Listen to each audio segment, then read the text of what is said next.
안녕하세요. 오늘은 성기석 판사님의 글을 가지고 한번 얘기를 나눠볼까 합니다. 부부 중 한 명이 개인 회생이나 파산을 신청했을 때 남은 배우자 재산 문제, 이게 어떻게 되는지 좀 들여다볼게요. 사실 민법상으로는 부부 재산은 따로 본다, 이 부부 별산제가 원칙이잖아요. 근데 실제 도산 절차 들어가면 이게 그렇게 간단하지가 않았어요. 그래서 오늘은 특히 최근에 법원 실무가 어떻게 좀 달라지고 있는지, 그리고 이게 또 이혼 문제랑 엮이면 얼마나 더 복잡해지는지 여기에 좀 초점을 맞춰서 깊이 파고 들어보겠습니다. 청취자분들께서도 이 법원 원칙과 현실 사이의 어떤 변화, 또 앞으로의 과제들, 이런 걸 좀 명확하게 이해하시는 데 도움이 되었으면 합니다. 자, 그럼 본론으로 바로 들어가 볼까요? 예전에는 그랬잖아요.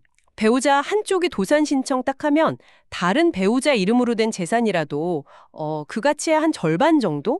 이 정도는 채무자 재산으로 봐야 한다. 이런 실무가 꽤 오래 있었죠.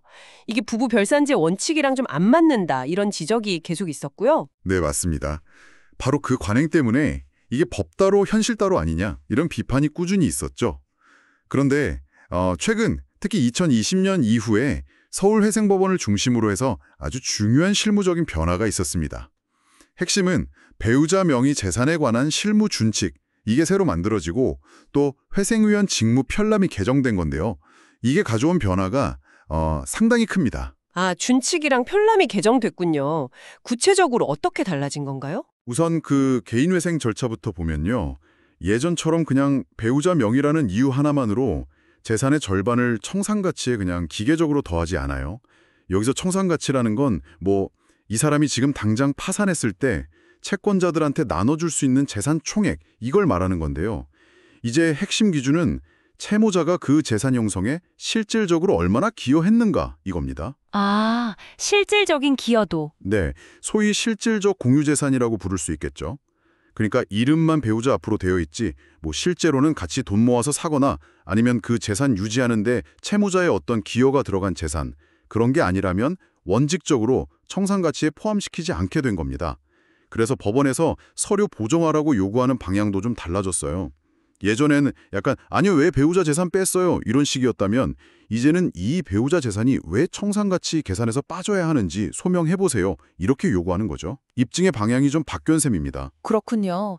그럼 개인 파산 쪽은요? 거기도 변화가 있나요? 예, 개인 파산 절차에서도 눈에 띄는 변화가 있습니다. 과거에는 파산 관제인이 배우자랑 일종의 화해 계약 같은 걸 맺어서 배우자 재산 일부를 파산재단, 그러니까 채권자들에게 나눠줄 전체 재산 묶음에 이렇게 넣는 경우가 종종 있었거든요. 아, 그런 게 있었군요. 네, 근데 이제 그런 좀 형식적인 관행은 지양하는 추세입니다. 그리고 또 재산을 일부러 숨겼다거나 빼돌렸다거나 이런 특별한 의심이 들 만한 사정이 보이지 않는 한 신청 서류 단계에서부터 배우자 관련 재산 서류 제출 요구를 원칙적으로 빼고 있어요. 아, 그럼 좀 부담이 줄겠네요. 그렇죠. 불필요한 어떤 서류 부담이나 또 사생활 침해 소지 이런 것들을 좀 줄여나가고 있는 거죠. 선생님, 이 부분을 좀 어떻게 봐야 할까요? 네, 아주 날카로운 지적이십니다.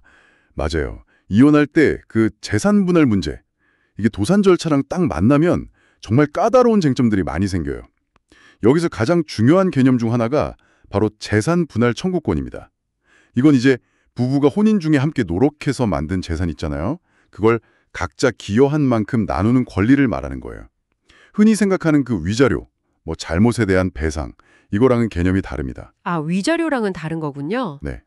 그리고 원칙적으로는 각자 원래 가지고 있던 재산, 예를 들어 상속받은 재산 같은 특유 재산은 분할 대상이 아닌데요. 근데 이것도 상대방 배우자가 그 재산을 유지하거나 늘리는 데 기여를 했다면 그 부분은 또 분할 대상에 들어갈 수가 있어요. 복잡하네요. 그럼 이게 도산 절차랑은 어떻게 연결되는 거죠? 네.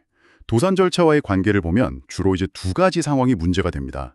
첫 번째는 이혼하고 재산 분할까지 다 끝났어요. 근데 그 후에 한쪽이 파산 신청을 하는 경우.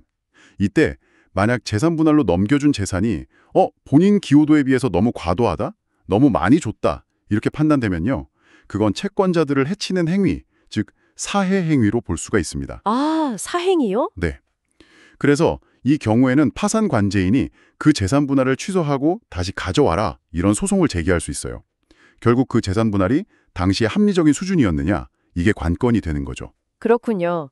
두 번째 상황은 뭔가요? 두 번째는 조금 더 복잡한데요. 이혼은 했는데 아직 재산 분할 소송 중이거나 아니면 합의가 안 끝났어요. 그런 상태에서 한쪽이 파산을 신청하는 경우예요. 이때 채무자가 상대방 배우자에게 내 목 줘라고 청구할 수 있는 그 권리 자체 있잖아요. 재산 분할 청구권.